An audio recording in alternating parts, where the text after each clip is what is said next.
आकाशरे बुली बुली फेरिला विमान news cut परवर्ती प्रसंग कारण मझी आकाशरे महाभय देखा मिला 8 घंटा धरी आकाशरे उड़ी उड़ी शेष सुरक्षित भाव में विमान लैंडिंग करिछि।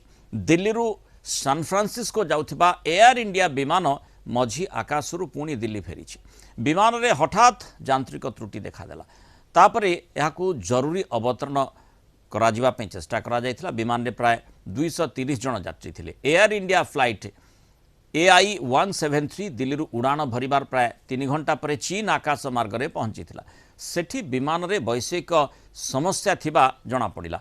या पर सुरक्षा दृष्टि विमान को दिल्ली रे अवतरण करथिले पायलट किंतु दीर्घ 8 घंटा विमान यात्री माने टिके असुरक्षित भाव में रहिले किंतु जहाँ भी हेउ शेष में आश्वस्तिकर सूचना आसी सबु यात्री सुरक्षित अच्छा। वर्तमान जहाँ सूचना रही सबु यात्री को सान फ्रांसिस्को पठेबा पई अन्य विमानर व्यवस्था करा जाउछि।